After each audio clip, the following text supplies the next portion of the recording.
بسم اللہ الرحمن الرحیم۔ العنکبوت، مکڑی۔ العنکبوت سے مراد ایک کیڑا ہے جو جالا تنتا ہے۔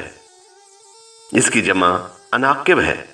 مذکر کے لیے عنکب کا لفظ مستعمل ہے۔ اس کی کنیت ابو خثیمہ اور ابو قشم اور اس کی مؤنث کے لیے ام قشم کا لفظ ہے۔ یہ چھوٹی 8 ٹانگوں اور بڑی 6 ٹانگوں والا کیڑا ہے۔ بس جب مکڑی مکھی کو شکار کرنا چاہتی ہے تو زمین کے کسی حصہ میں ساکن ہو کر بیٹھ جاتی ہے اور اپنے آپ کو سکیڑ لیتی ہے۔ پھر جب مکھی قریب آتی ہے تو یہ اسے پکڑنے میں خطا نہیں کرتی۔ افلاطون کے بقول تمام چیزوں میں مکھی حریص ہے اور مکڑی سب سے قانع ہے۔ مکڑی کی ایک قسم ایسی ہے جس کا رنگ سرخ ہوتا ہے اور بال زرد ہوتے ہیں۔ اس کے سر میں 4 ڈنگ ہوتے ہیں۔ مکڑی کی یہ قسم جالا نہیں تنتی بلکہ زمین میں اپنا گھر بناتی ہے۔ یہ اپنے گھر سے رات کے وقت نکلتی ہے جیسے کہ دوسرے حشرات رات کے وقت نکلتے ہیں۔ مکڑی کی ایک قسم کا نام الرسیلہ ہے جسے اقرب الحیات کہا جاتا ہے کیونکہ یہ سانپوں کو قتل کر دیتی ہے۔ بعض ماہر حکماء کے نزدیک مکڑی کی اقسام میں سے مصری مکڑی زیادہ موذی ہے۔ مکڑی جو کہ گھروں میں پائی جاتی ہے یہ نقصان کم پہنچاتی ہے۔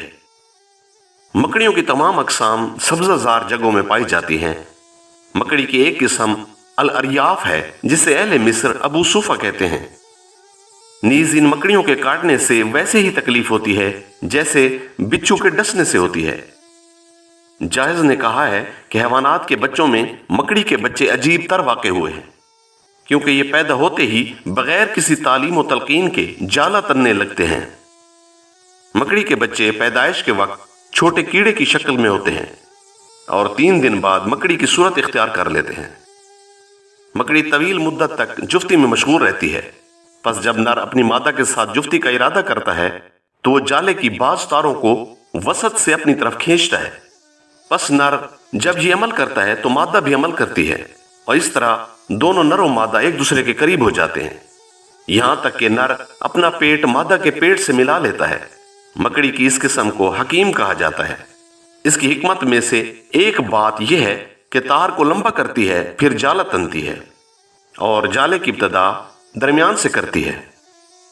مکڑی جالے کا گھر تیار کرنے کے بعد ایک اور گھر اس کے ساتھ شکار کو رکھنے کے لیے بطور مخزن تیار کرتی ہے۔ پس جب کوئی چیز جالے میں پھنس کر حرکت کرتی ہے تو مکڑی تیزی سے آ کر اسے جالے میں جکڑ لیتی ہے، اور جب وہ چیز کمزور ہو جاتی ہے اور مکڑی کو معلوم ہوتا ہے کہ اس کے شکار پر ذوف کا غلبہ ہے تو وہ اسے اٹھا کر اپنے مخزن میں لے جاتی ہے۔ پس جب شکار کے جالے میں پھنسنے کے باعث کوئی تار ٹوٹ جائے تو مکڑی اس کو صحیح کرتی ہے۔ مکڑی کا جالا تننے کا لعاب اس کے جلد کے خارجی حصے سے نکلتا ہے۔ مکڑی کی وہ قسم جو جالا تنتی ہے ہمیشہ اپنا گھر مثلث نما بناتی ہے اور گھر کو اتنا وسیع کرتی ہے کہ وہ خود اس میں سما سکے۔ علامہ دمیری نے فرمایا کہ مکڑی کے لیے یہی فخر و شرف کافی ہے کہ اس نے غار ثور پر جالا تن دیا تھا۔ مکڑی کے بارے میں شرعی حکم یہ ہے کہ اس کا کھانا حرام ہے۔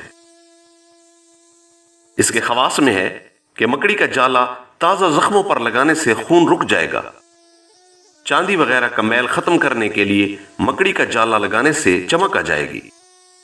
وہ مکڑی جو طہارت خانے میں جالا تنتی ہے اس کو بخار میں مبتلا شخص کے بدن پر لٹکایا جائے تو اس کے لیے نافع ہے اور اس کا بخار ختم ہو جائے گا۔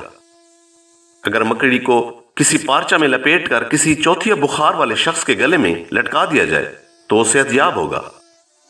گھر میں درخت آس کے پتوں کی دھونی دینے سے مکڑیاں فرار ہو جائیں گی۔ رسیلہ نامی مکڑی کے دماغ کو مرچ کے ساتھ ملا کر استعمال کرنے والے انسان کے جسم سے زہریلے اثرات ختم ہوں گے۔